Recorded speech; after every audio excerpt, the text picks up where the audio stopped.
Am I the a-hole? I never thought I'd be writing a post like this, but I've been wrestling with my conscience for weeks now. I guess I just need to vent and get some opinions. So here's my situation.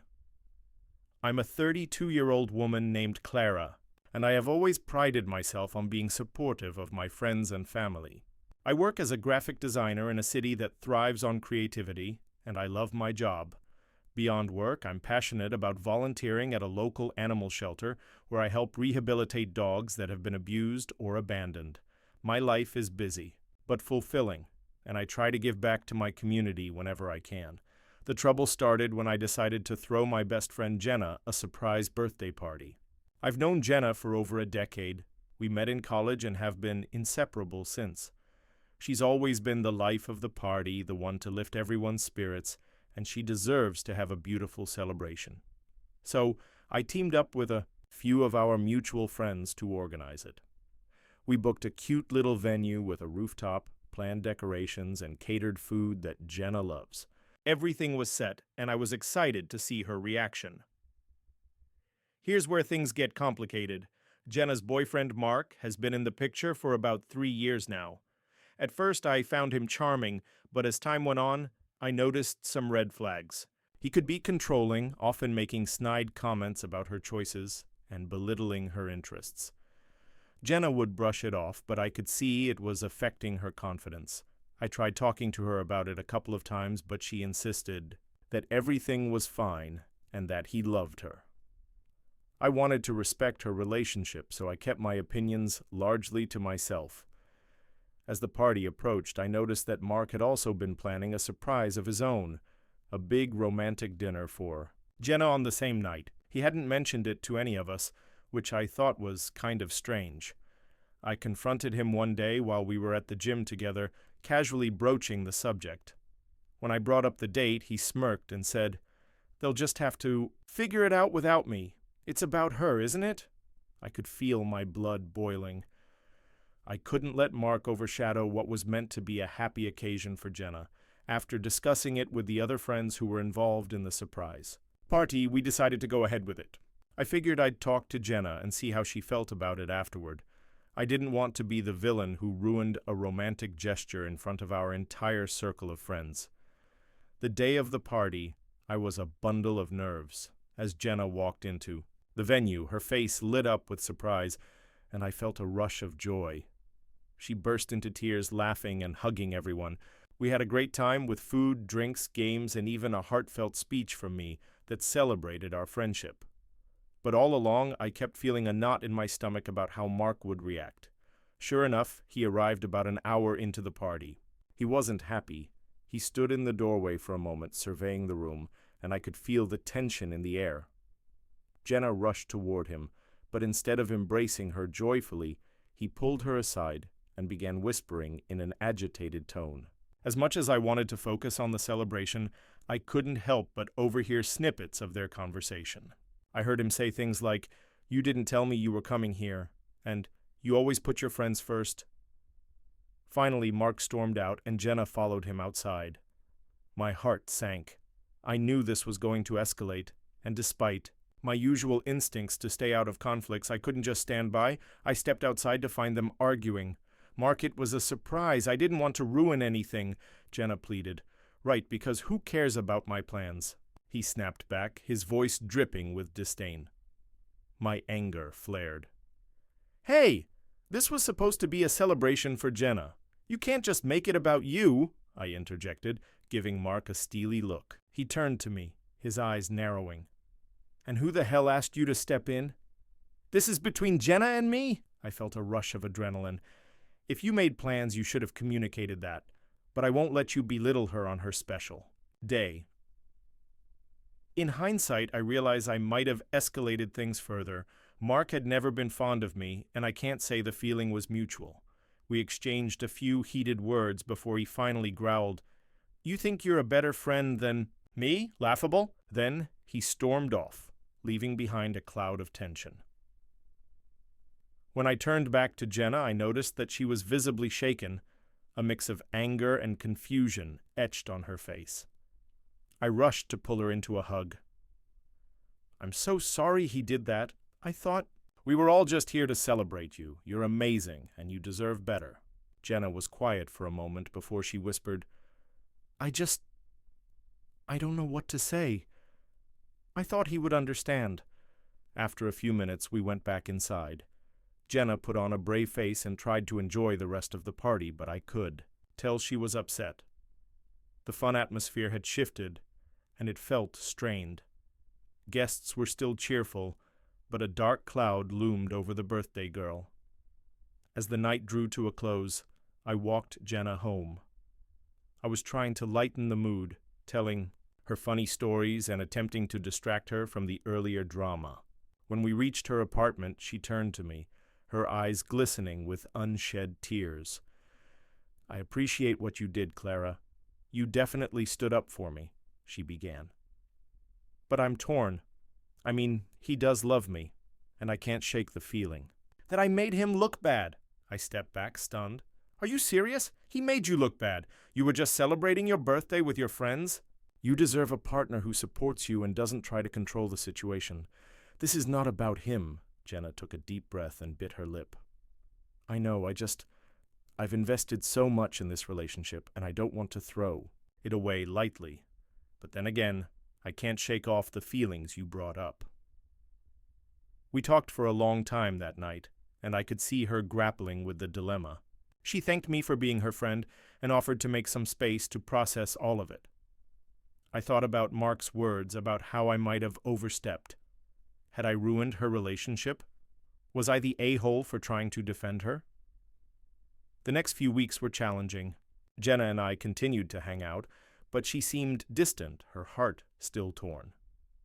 She finally decided to talk to Mark about what happened, and I personally hoped she would be honest with him. But when I asked how it went, she sighed heavily. He apologized, but we're still in this weird place. I want him to respect me and my friendships. I encouraged her to take her time and reassured her I would be there no matter what she decided. It was a roller coaster. We'd have days where she felt empowered, wanting to break free, and nights when she'd text me about missing Mark, painting a picture of him that showed only the glitter and none of the shadows. Then, just as I thought, things might settle. Jenna stopped returning my texts for a few days. When she finally replied, she sent a single message. I'm going to marry Mark. I love him. I didn't know what to respond, and I sat frozen in disbelief. Stunned, I submitted my post to Reddit because I needed to air out my conflicted feelings. Was I truly the a-hole for standing by my best friend, and did my interference destroy her chance at happiness? As responses started flooding in, the opinions varied. Some lauded me for defending her, while others accused me of overstepping and possibly sabotaging a relationship that she clearly wanted to maintain. After about a week, I heard from Jenna again, and at that point I was hesitant to open the conversation. But she called me, and I could hear the joy in her voice. Clara, I wanted to let you know that I think I need some time away from Mark, she started, the relief evident in her tone. I've been doing a lot of thinking, and I realized that he hasn't changed. It turns out that night was a wake-up call. Thank you for being honest with me, even when it was hard. I don't think I would have taken this step without your support. I felt a rush of relief wash over me, coupled with a lingering guilt. I'm just glad you're doing what feels right for you, Jenna.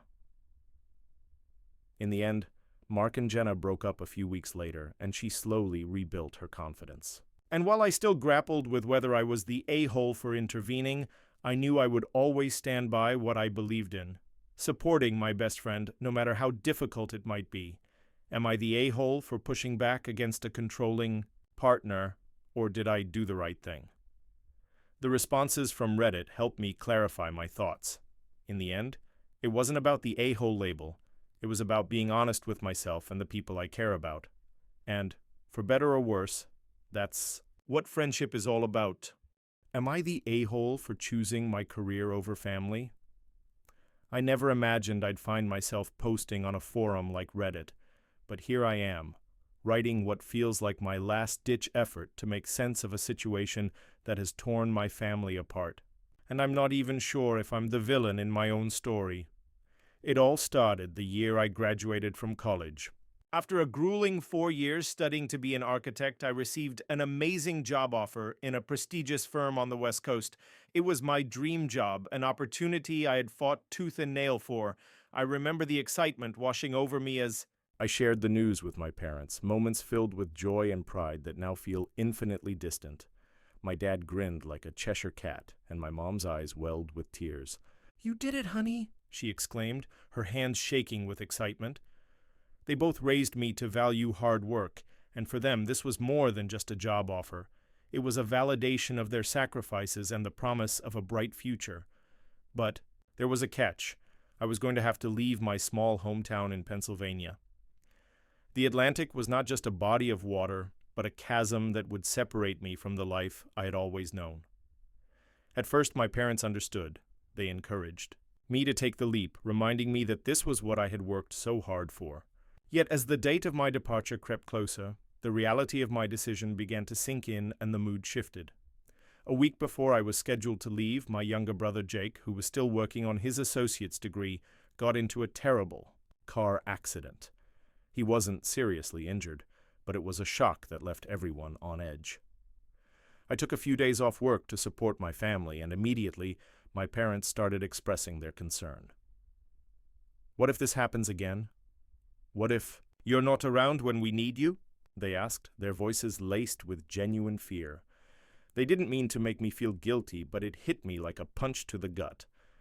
I tried to keep my aspirations intact, telling them that this job was an opportunity I couldn't pass up. "You raised me to chase my dreams," I said. "This is my chance." But the tears in my mother's eyes became a constant reminder of the burden I was about to impose on them. "We just want you to be there for us," she whispered, her voice breaking.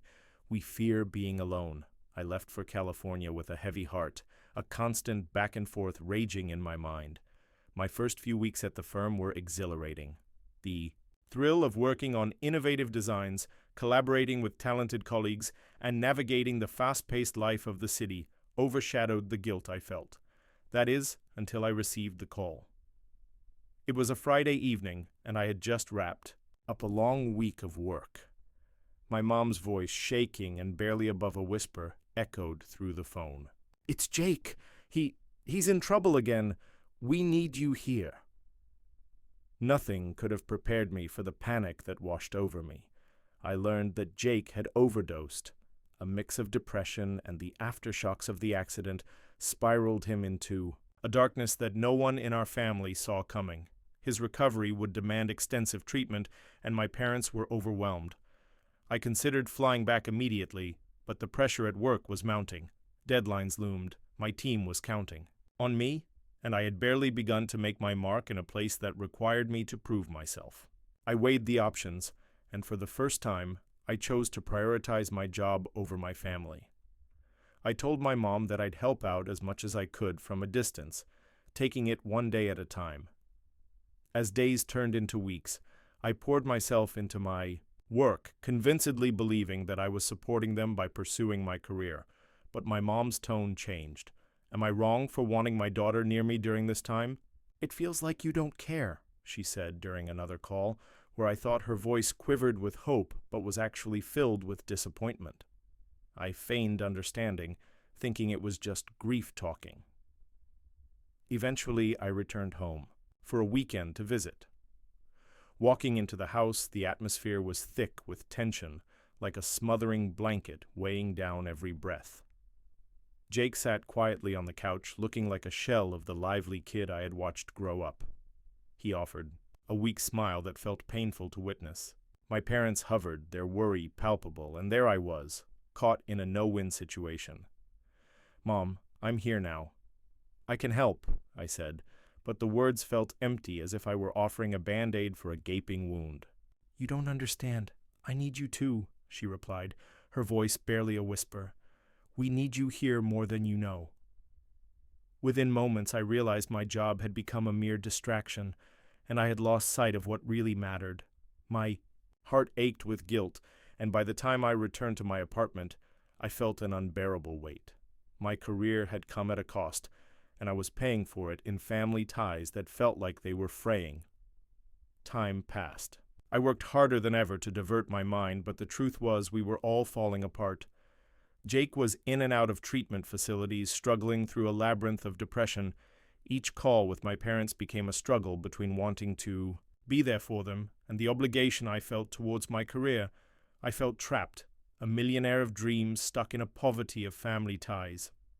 Eventually, I decided to challenge the status quo and requested a transfer to the firm's East Coast office, hoping to make the commute manageable. I envisioned a future where I could balance my work and family, but when I brought it up to my parents, the results were shocking. "What about our needs? What about Jake?" they barked back at me. "You think we want you to live here forever? We want you present, not just physically, but emotionally." In that moment, I felt like an ungrateful child. The fight boiled down to one question. Did I choose my career over my family? My mind raced as I thought, "It's not about that. I'm trying to find a way to provide for you," but the sadness in their voices echoed loudly, filling the gaps. Where love once thrived, I felt isolated, as if I had betrayed my own blood for chasing something as elusive as success in my career. "You're just like your father, chasing after air while you leave us behind," my mother said, her voice sharp. I became lost, a professional in design but an amateur in life. With each passing milestone at work, my family became even more estranged. Not long after that, Jake hit rock bottom, leading to another emergency situation. My parents begged me to come home. This time, as the tears streamed down my face, I knew what I had to do. I packed my things, secured an indefinite leave from the office, and turned my car toward home. As I drove, doubts gnawed at me. Had I made the right choice? Would I even be welcomed back? But in the bittersweet happiness that tinged the horizon, I realized that love was more important than a trophy job. I could either be a success in my career with a broken family, or embrace uncertainty and fight for the bonds that once meant everything to me. When I finally saw the familiar sunlit streets of my hometown, a swell of hope surged within me. I made my priorities clear. Family always came first. They might have saw me as the villain in their story, but this would be my redemption arc. As I parked outside of my parents' house, Jake stepped outside, his face dirty with emotion and uncertainty. I stepped out of the car, feeling the wind embrace me like an old friend, knowing that in the battle of ambition versus family, I chose love. I am no longer posting on Reddit, but rather starting anew. So, am I the a-hole for thinking I could have it all? I never thought I would find myself scrolling through the depths of Reddit, searching for validation for making what I assumed was a simple choice. I was about to post my story in the Am I the A-hole subreddit, seeking an answer to an ever-mounting question that had haunted my mind for weeks. But let me provide you with the backdrop before you judge me. My name is Sam, a 32-year-old nurse living in a small town that seemed to grow smaller with every visit to the grocery store. My life has always revolved around people. Their stories, their struggles, and their triumphs fed my purpose. But lately, those stories shifted to my own, the weight of my decisions heavier than any I had seen in a hospital room. I've always been a caregiver by nature, something my mother, who passed away when I was a teenager, instilled in me. She was a nurse too, and every night she would come home with stories that made my childhood vibrate with life. "Helping others," she'd say with that warm smile I can still picture, "is the greatest gift you can give."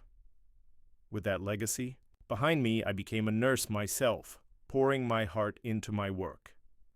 However, caring for others meant occasionally feeling the burden when life demanded more than I could give. My friend Jake had always been one of those people I cared about deeply. He was the kind of person who could light up a room with his laughter and bring people together without breaking a sweat. But the past year had been rough on him. His father, a stubborn man who refused to acknowledge the ravages of age, was slowly succumbing to complications related to Parkinson's disease. Jake had stepped in as a caretaker, but the demands were overwhelming. Meanwhile, he was also juggling a high-stakes job in tech that left him drained. One Thursday evening, after an especially long day at the hospital, I sat with Jake on a grimy diner booth, our plates half empty and our spirits mirroring the decor. I listened as he poured out his heart about feeling suffocated under the need to care for his father, while also afraid of losing him. Sam, I don't know how much longer I can do this. It feels like I'm managing a war zone every single day. His voice cracked, and I could see the toll written all over his face. What about a caregiver? I suggested, tentatively, knowing the financial burden that would entail. Perhaps someone could help lighten the load? He sighed. I've thought about it, but it's expensive. I can't put that on Mom's insurance, and I don't have anyone else to ask. The darkness enveloping him seeped into me. Not only did I hate seeing him like this, but I also felt a surge of guilt. I wanted to help. Hell, I needed to help. Days turned into weeks, and I kept thinking of ways I could assist Jake. I asked him to let me help with care, but he staunchly pushed back. You work so hard, Sam. You need to take care of yourself. Too, he said, his eyes watering. That was when it hit me. My mother had always been a staunch advocate for finding solutions. If Jake needed help with his father, I might be able to find someone in the nursing field willing to step in. After much research and discussions with colleagues, I finally found someone. Sarah, a nurse with experience in taking care of patients. Like Jake's father, the plan was perfect, simple, and yet, after a long conversation with Jake, overflowing with promises to stay involved and to keep an open line of communication, I believed I could convince him to accept the help he so desperately needed. The day I swung by Jake's place to introduce him to Sarah, I felt a mix of excitement and anxiety. I could already see the gears turning in Jake's mind, the wildfire of stress dampening with every smile exchanged between the two. It seemed like I had done something good. That evening, however, was when the unexpected storm broke. After introducing them and running through Sarah's credentials, Jake turned to me, eyes shadowed with conflict. Why didn't you consult me before making these arrangements? Jake, she is perfect for the job. She has experience, and you need help. No, I needed to decide for myself. This is my dad we're talking about. His voice cracked, an angry undertone creeping in. I froze, guilt wrapping around my throat. I thought I was helping. No, you invaded my space, made me feel like I wasn't capable of handling my own family. The air between us thrashed with unresolved tension. I wanted to scream, to argue that I was acting out of love and concern. But deep down, I recognized the truth. I indeed overstepped, replacing his agency with what I thought was necessary. And then Jake dropped the bomb. I don't want to see you anymore if you're not going to respect my choices. His words felt like a gaping chasm suddenly opening up between us. I had always respected him, hadn't I? But the way I had gone about helping had torn that respect to shreds. After that, I waded through a dark sea of silence. My heart ached as days turned to weeks, punctuated by nothing more than a few text messages asking about my day. The guilt settled in like a squatter, making home in my mind. Had I ruined a lifelong friendship all because I thought I knew better? It was in that haze of regret that I stumbled across the idea of posting on Reddit. I crafted my story meticulously, hoping for insight like life rafts strewn on turbulent waters, AETA for introducing my friend to a caregiver without consulting him first. The responses didn't come right away, but when they did, they flooded in. Some people emphasized my role as a caregiver, insisting I acted out of love. Others, however, were sharp with reproach, echoing Jake's anger. You could have approached him differently, one user noted. You took away his choice. Each response split my heart further, illuminating the complexity of the situation that I had failed to grasp amidst my desire to help. Finally, a response stood out amongst all. The noise speaking directly to me. You're not an a-hole for wanting to help, but you need to recognize that your actions may have been more about your desire to fix things rather than respecting your friend's situation. It struck a nerve. Why had I felt the need to take over instead of supporting him in a way he was comfortable with? That question lingered as I navigated a path back to Jake, a plan forming, one that began with an apology, the first step towards recognizing the value of collaboration and respect. The following week felt like a relentless punishment as I fought with the courage to reach out. After biting my nails and rephrasing my text a dozen times, I finally sent it, laying my intentions bare. Jake, I'm really sorry. I didn't respect your choices, and I should have. I acted without thinking about how it would make you feel. I just wanted to ease your burden. If you're willing, I'd love to talk. To my surprise, a response came fairly quickly. Maybe we can meet up. I need some time to think. That maybe was all the balm I needed, a glimmer of hope amidst the storm I had rekindled. A few days later, I found myself sitting across from him again at the same diner, the weight of my transgression heavy between us. When Jake arrived, I could see the same lines of exhaustion framing his face, and I felt a pang of guilt. "I'm glad you wanted to meet," I started, my heart racing in my chest. "Yeah, we need to talk." His voice was steady. I took a deep breath, recalling those seemingly endless nights of sleepless worry I had endured after our falling out. "I'm so sorry for how I approached everything. I wanted to help, but I didn't listen to you. I can see that now." Jake looked down at his coffee, swirling the liquid, a storm of emotions dancing behind his eyes. "I appreciate that, but it's not just about the caregiver thing. I felt like my life was spiraling, and on top of that, my friend decided to step in without asking. It made it worse." I nodded, swallowing the regret threatening to choke me. "You're right. I didn't realize how much you needed autonomy in that moment, and I'm truly sorry. I destroyed a part of our friendship, thinking I was healing it." For a moment, silence blanketed us as we both sipped our drinks, the pain of the past hanging heavily in the air. "Maybe we can try to rebuild it one step at a time," Jake suggested softly, playing with his mug as if searching for the right words. "I need to know you're there to listen and not just fix. I don't want you to feel like you have to intervene like that. I need space." With relief washing over me, I nodded. "Of course. I can be that friend. I want to be that friend." In the days and weeks that followed, we slowly pieced our friendship back together, this time with a newfound understanding. I supported Jake through his struggles, but I learned to step back, listening more than I spoke.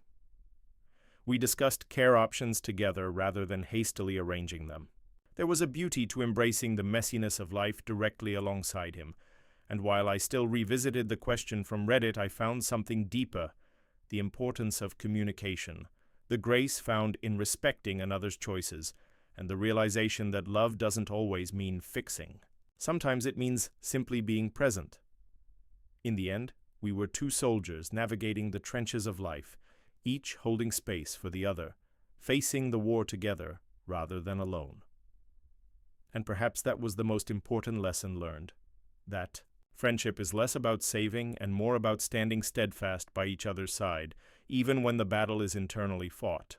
Am I the a-hole? I never thought I'd be writing this, but here I am. It all started just over a month ago at my family's annual Thanksgiving dinner, a tradition so deeply rooted in our lives that it almost feels like a holiday unto itself.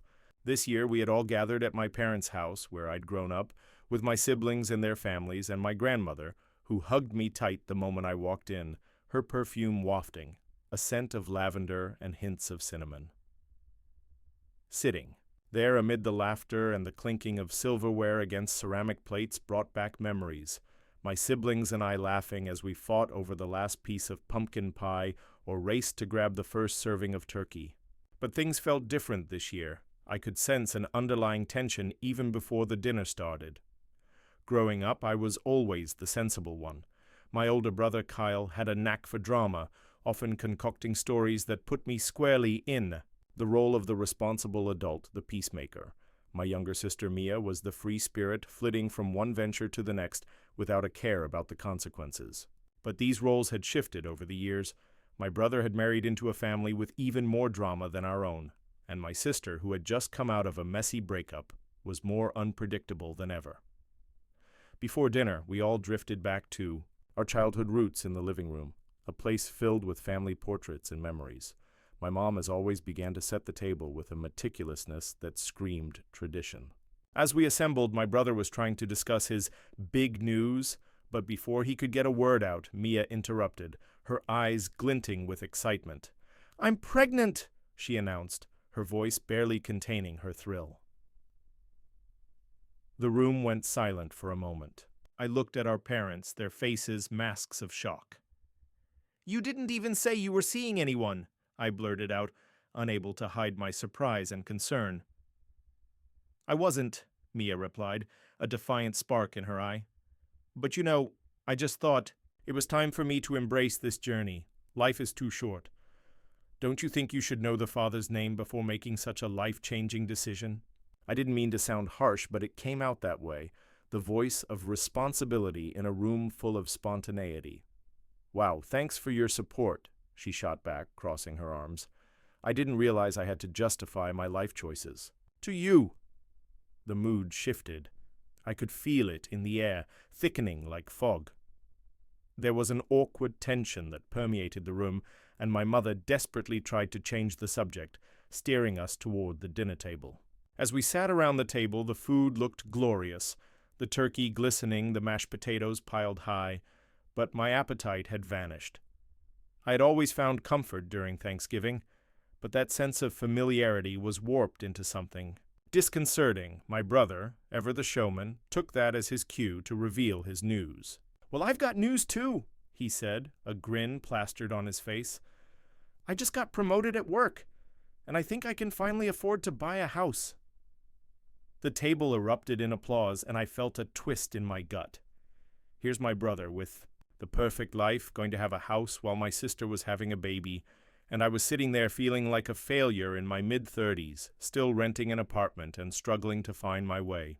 "That's great, Kyle," I managed to say, forcing a smile, though my heart sank deeper. Dinner progressed with bursts of conversation and shallow pleasantries. When dessert was served, my dad's famous pecan pie, the inevitable happened. Kyle and Mia began to bicker, their voices rising, and before long, it was an all-out shouting match about parenting and responsibilities, one that echoed through the walls of my childhood home. "Why don't you give Mia a break?" I finally interjected, my dinner barely touched, frustration bubbling up. "She's trying to start her own family, and you're sitting there flaunting your success like you've done something special. Being financially stable doesn't make you a better person." Kyle's jaw tightened, but Mia merely smirked as if she was relishing my words. "Wow, thanks for taking my side, Emma," she said, sarcasm dripping from her voice. That's when my mom jumped in, her voice growing louder than both of theirs. "Enough! We're supposed to be celebrating family. Today!" Dinner time ended in chaos. I felt as though we'd all forgotten about the gratitude we were supposed to extend. As people began to leave the table to grab drinks, I slipped outside to the backyard, hoping to breathe some fresh air and clear my mind. The darkness enveloped me, stars twinkling like distant aspirations. A moment later, Mia joined me, her eyes glimmering with something resembling admiration. "You know, Emma, you always choose the side of caution. You'd rather manage other people's lives than play your own." "Maybe because someone needs to think about the consequences," I replied sharply, irritation flaring. "You can't just jump into things and expect everyone to cheer you on." Mia stepped closer, her expression turning more serious.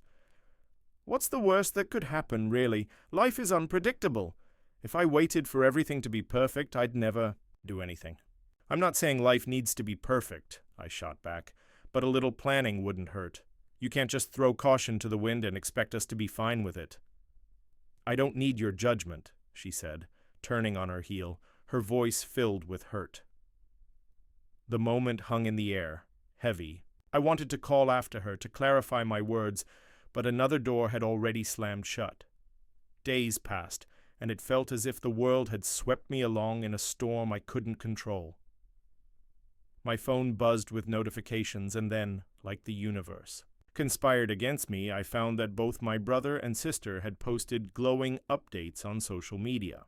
Pictures of their accomplishments filled my feed, while my own achievements felt silenced. After Thanksgiving, we returned to our regular lives, but I couldn't shake the rift that had developed during that dinner. I'll admit, I started to feel a certain resentment. I watched as my siblings began to discuss the future baby, shower plans, and the housewarming, and felt my frustrations building. That's when I decided to post my own update on social media. I posted a photo of my engagement ring, an older piece passed down from my grandmother, to stir feelings, thinking it might be a good way to shine a light on my own existence. I wrote a heartfelt caption about finding love, about two people from different worlds coming together. It was meant as a celebration for me, a way to reclaim my happiness, but of course, it didn't come across that way. Instead of the uplifting response I'd hoped for, the wave of backlash hit me hard. Why hide it for so long? Were you trying to overshadow Mia's news? Did you need to upstage Thanksgiving? Wow! It spiraled out of control quickly as family group chats buzzed with misunderstandings. My brother texted me, "Did you really have to do this right now, Emma?" The way he spoke made me feel like I had betrayed the family. Finally, I couldn't contain myself any longer. I decided to express myself in our family chat, where I poured out my heart, laying bare my frustrations about feeling overshadowed and unappreciated. To be honest, I was desperate to share my feelings, and I thought that once I did, they would understand. I wrote, "I don't want to compete for your attention. I love you both, and I'm so happy for you. But it feels like I'm left in the shadows, always the one with the least to offer. I've been struggling to find my place, and I thought that if I didn't hide my achievements, maybe I'd feel validated too." The reaction was swift and brutal. My family members responded, labeling me as self-centered and insecure. "It's not about you, Emma," one message read. "You're not the center of this family," Mia chimed in. "Why do you think life revolves around your narrative? Don't you think that maybe you need to take a look at how you treat people and accept them where they are, even if they aren't like you?" I felt a rush of humiliation flood over me, so maybe I had crossed a line, but every word carried truth. My attempt to voice my frustrations had transformed into a hostile confrontation. I quickly typed back an apology, retracting my statements, while my heart raced, realizing the magnitude of the mess I had created. A week later, I found a place of healing, sitting in a quiet cafe, sipping on peppermint tea wrapped in a warm scarf. I had deleted the post, apologized privately to my siblings, and made peace with my actions. Life would continue. I still had my ring, my love, my friends, but the pain of feeling alone stemmed from within. Maybe, in the depths of my heart, I was feeling bitter about something much deeper, a lack of self-acceptance. I needed to address that before addressing my family. The day after, a message popped up from Kyle. "Can we talk?" The anxiety hit me, but I agreed. When we met, I didn't know what to expect. "I'm sorry," I said when he walked in, the coffee shop buzzing around us. He looked serious, folded his arms, and leaned back. "We've got to be honest with each other. We're not kids anymore.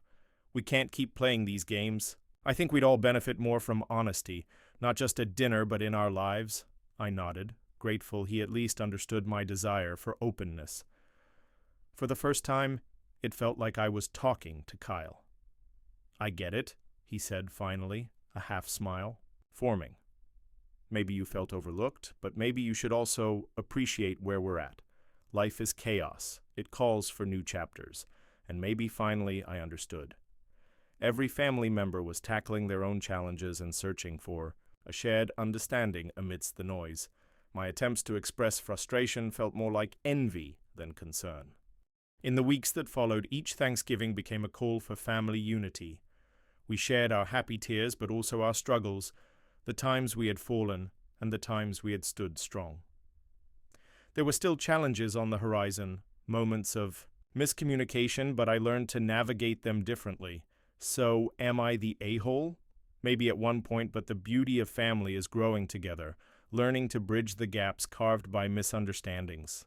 In showing my vulnerabilities and stepping into theirs, I watched moments of resentment fade.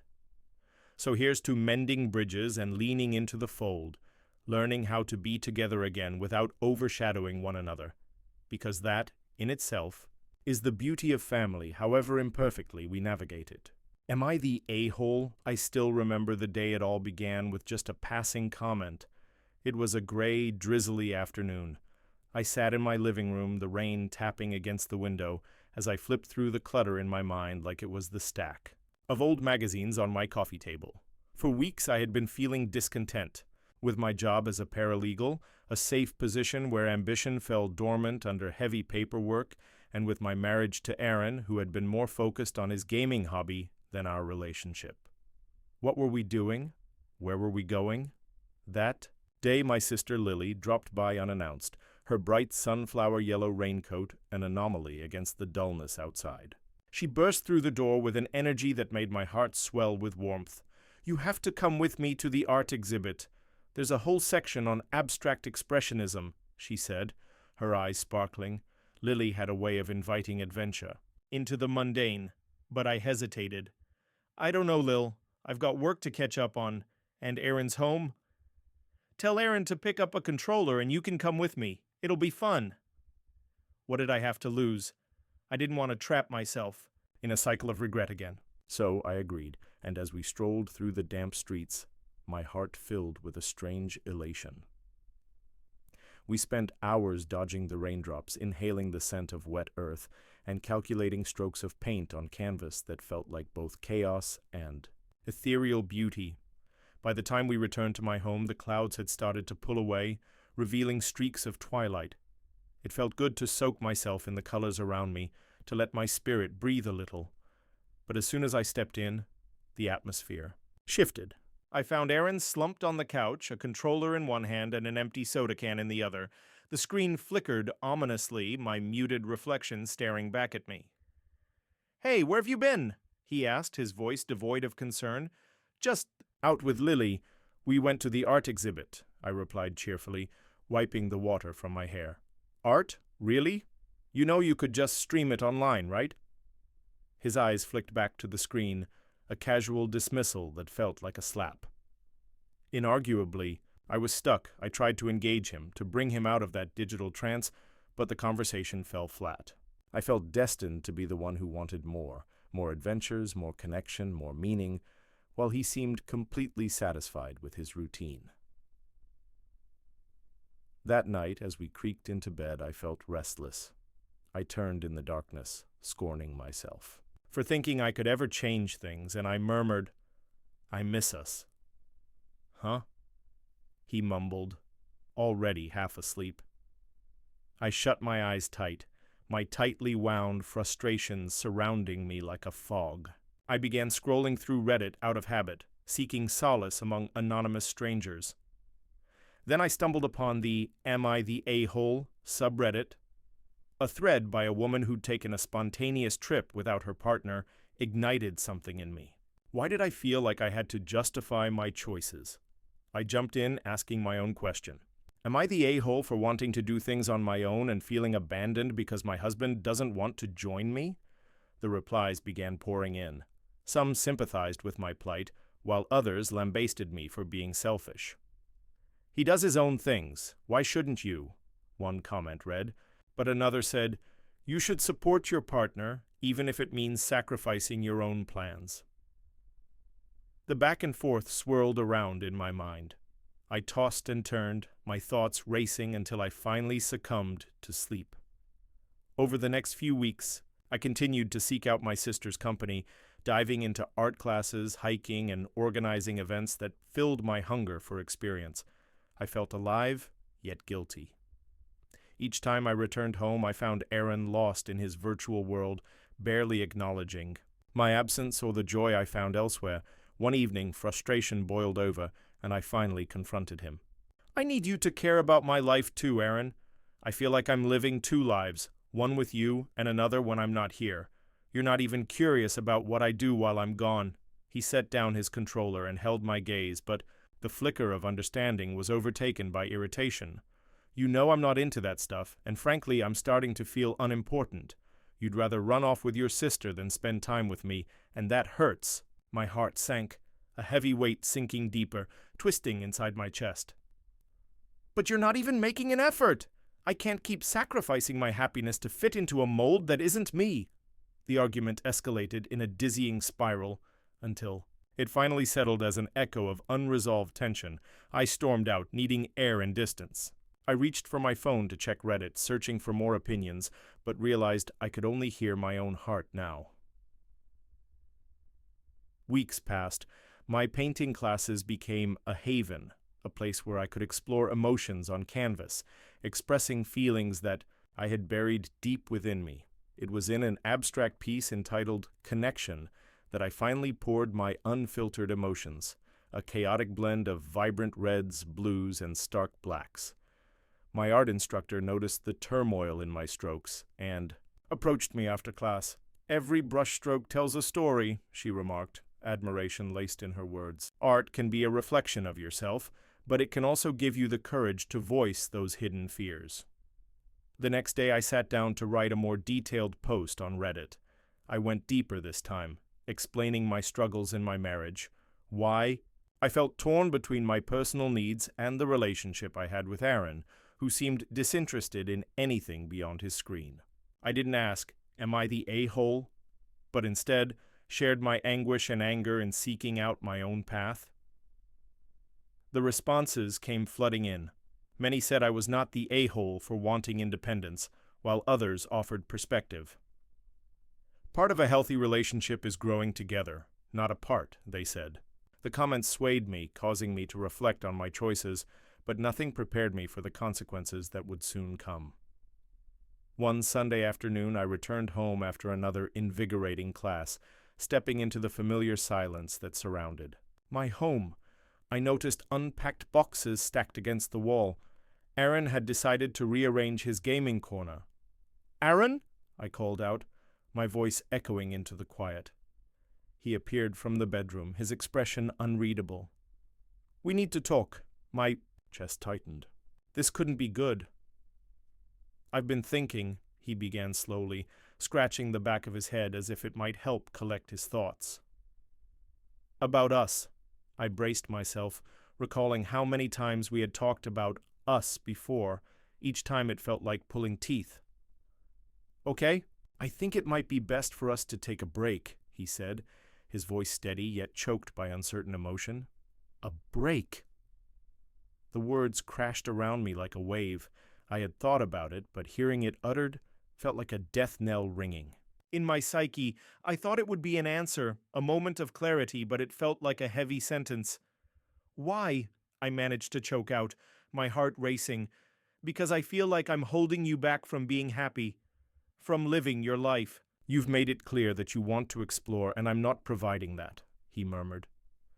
I stammered, "But we can work through this. We can find a way to connect like we used to. Lately, it seems like you've already made a life. Without me, I can't compete with the art or your adventures with your sister." I felt the world tilt under my feet. "So that's it? You're giving up on us?" There it was, the unyielding truth. I had pushed him to reconsider us, yet I hadn't meant for it to go this far. I glanced at the boxes stacked up behind him. The hint of resolution settled in the air like a shadow. After a suffocating silence, I managed to say, "What do you want me to do?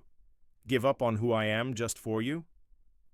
Aaron took a step back, as if my words contradicted his very existence.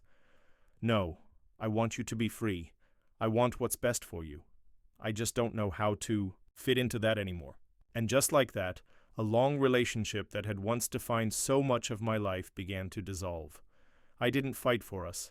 I felt empty, as though I were caught in a surrealist painting where figures began to crumble away at the edges. I spent the following nights drowning in uncertainty, going back to the Reddit thread I had begun. I considered typing a final update. Am I the a-hole, I thought, for reaching for what made me whole and inadvertently pushing the one I loved away? What began as a simple question transformed into a pivotal moment of self-realization. Maybe I wasn't fully to blame for this ending. I needed to break away from the confinement of expectation, both from Aaron and from myself. And so, standing before a blank canvas one evening, I painted the final strokes of that abstract piece. Blues of sadness blended into shades of brightness, as I navigated ambiguities and pain. I called it A New Dawn. In its reflection, I understood that it was okay to embrace autonomy, to reclaim my narrative, no longer circling back to doubt about my choices. As emotions swirled around, bright paint splattered in chaotic ways, I finally garnered the courage to confront the question. Am I the a-hole? No. I was simply a flawed woman navigating complex paths. I was learning. And in that acceptance I found glimmers of hope amid abrupt endings, where silence began to break and colors bloomed anew.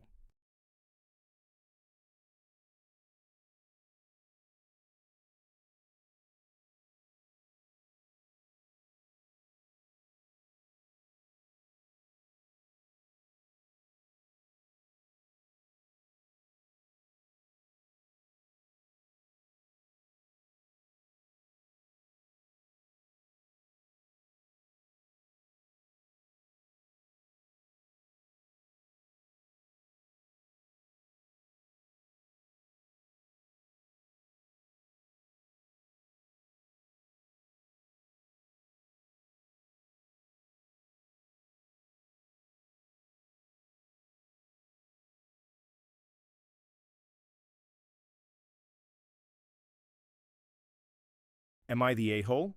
I never thought I'd find myself on a forum like this, but here I am, pouring my heart into a post in hopes of untangling a mess that has become my life. So bear with me. I'm Sam, a 27-year-old with a knack for getting myself into situations that are, let's say, less than favorable. My parents divorced when I was 8, and while that situation carved its scars into me, my real struggle began with my little sister, Mia, who's now 19. To say she's a difficult person is an understatement. From a young age, Mia was the apple of our father's eye. While I was the responsible older sibling, doing chores, tackling school, and helping around the house, Mia was the charming prodigy, adored and celebrated for her intelligence and achievements. I tried my best to be the supportive sibling, but I rarely received recognition for my efforts. Instead, I often felt like a ghost, haunting the shadows of her perfection. Fast forward to a year ago, when Mia was accepted into a prestigious university. She was ecstatic and devoted herself entirely to her studies, putting academic pressures on herself that I found alarming. On the other hand, I was nursing my own wounds from a bitter breakup and struggling to establish myself in a stable job. I felt a surge of resentment toward her relentless pursuit of perfection, especially when my own dreams felt so far away. Not long after she started university, Mia faced her first major setback. She didn't get the grade she hoped for in an important class, and she spiraled. I might have had mixed feelings about her accomplishments, but seeing her hurt felt like a punch to the gut. I wanted to be there for her, but I also didn't know how to help someone who had always been so flawless in my eyes. Things took a turn for the darker during a family gathering. Our father made a snide comment about how I had wasted my degree, and Mia, trying to defend me, ended up in a vicious argument with him. Words were thrown around like daggers. It resulted in Mia storming out, frustrated and disappointed with our family dynamics. I wanted to support her. I wanted to bridge the gap between us, but we lacked that deep connection. We were both too caught up in our personal struggles. That weekend, in a rare moment of vulnerability, I reached out to Mia. I came prepared with words of support and a plate of her favorite cookies, a peace offering. To my surprise, she didn't open the door but yelled, "Go away!" through her locked room. I left the cookies on the porch and went home feeling dejected. Weeks went by, and the distance between us only grew. Then came the turning point. Mia called me one night, tears streaming down her face. Apparently, she had fallen in with a group of students who were pressuring her to drink and party harder. She confided in me that she'd lost herself in the chaos, and she couldn't recognize who she was anymore. My heart sank. I wanted to grab her and shake some sense into her, but I knew that wouldn't work. Instead, I decided to take charge in a way she hadn't anticipated. I invited her over for a quiet dinner. I cooked a meal with her favorite dish and even bought a small cake. I was determined to show her that she didn't have to fight this battle alone. However, when she walked through my door, her eyes were red and puffy as if she had been crying for days. "Sam, I can't stay long," she said, biting her lip. "Just eat something," I pleaded, already setting the table. "We'll talk, I promise." After some coaxing, she sat down but hardly touched her food. Instead, she unleashed a torrent of frustrations that had been pent up inside her. Everyone keeps telling me how smart I am, how successful I'm going to be, but I'm drowning, Sam. I'm failing, and I can't keep up with the expectations. I'm sick of pretending! As she spoke, I recognized shards of my own struggle within her words. The pressure felt suffocating, and I wanted to show her that it was okay to fail, to not have everything figured out all at once. You're allowed to be human, Mia. You don't have to be perfect, I said, searching her eyes for any glimmer of understanding. Instead, she crossed hers, sulking deeper into her chair. The conversation took a turn for the worse when I finally revealed my breaking point. Mia, I can't keep watching you hurt yourself. You need to find help. Talk to someone professional. You can't deal with this on your own. That was the moment I should have known better. With just one suggestion, Mia erupted. You've never understood me at all? You're just a jealous failure who can't handle any hint of competition. You want to be the better sibling, don't you? I was stunned. My intent had been genuine, but all she saw was betrayal. The stark truth hit me with a heavy weight. I had been projecting my envy onto her in my frustration. There it was, plainly spoken, laying bare my insecurities in a way I didn't realize at the time. We both blurted some things we didn't mean, and she stormed out of my apartment. That night, I typed up a furious response on a popular parenting forum seeking validation. Was I a bad brother? Was I in the wrong for wanting her to seek help? The replies streamed in, and the answers varied. Some said I was protective, while others branded me as controlling and dismissive of her pain. I couldn't shake the chill of the evening, and I was left wondering, was I really the a-hole? Weeks turned into months, and our relationship only worsened. We barely spoke. Every time I reached out, there was silence on the other end. My once close sister had all but vanished. In my heart, I feared I had ruined everything. Then, one day, I received a call from our mother. It wasn't a routine check-in. It was urgent. Mia's in the hospital, she said, her voice thick with despair. You need to come. My heart sank as I raced to the hospital, my mind spiraling down every worst-case scenario. Had it gotten this bad? When I finally arrived at the hospital, I found my parents in the waiting room, their faces marred with worry. As they filled me in, it became clear. Mia had a breakdown and had been admitted after an emotional crisis at school. She had skipped classes for weeks, isolating herself further. She needs you, Sam, my mother implored. When I finally entered her room, I was met with an entirely different Mia. She was fragile, curled up under sheets, afraid to meet my eyes. It pained me to see my little sister so defeated. I sat down beside her bed, and for a moment we were both silent. Mia, I whispered, struggling for my next words. I'm so sorry. I should have been there for you. Can you forgive me? I felt moisture cascade onto my cheeks, and suddenly it all poured out. The guilt, the regret, the love that had always existed beneath the surface. Her eyes met mine, reflecting the pain we had both experienced. I was scared, she finally said, her voice barely above a whisper. I didn't know how to reach out for help, even to you. I thought I'd have to keep pretending. I thought I'd let everyone down. We both cried together, tears mingling, with the heartache we had carried for too long. At that moment, I no longer felt like the older sibling placing demands on her. I simply felt like Sam, the brother who loved his sister but had lost his way. In that hospital room, beneath the flood of vulnerability, I realized that we were both struggling against the same oppressive forces, desperate to understand one another, but chained to our own insecurities. Through the mist of heartache, we began to untangle our shared fears. I learned about her struggles with alcohol and peer pressure, and she learned about my failures and insecurities. We talked long into the night and found a fragile thread of reconciliation. From that day on, we committed to being honest with each other. Am I the a-hole? Perhaps. In my efforts to protect my sister, I let my resentment seep through the cracks. I should have educated myself on how to support her without judgment, how to listen, how to be patient. But what matters is that we grew, and I began to understand the layers of pain we both had to face. Mia is back in school now, a little stronger and more grounded after going through counseling. Our bond is still growing, and while we may never reach that picture-perfect sibling relationship, I learned that imperfections come bound with understanding. So, am I the a-hole? Maybe. But in the end, all I can say is this. We're all flawed, and that's what makes us human.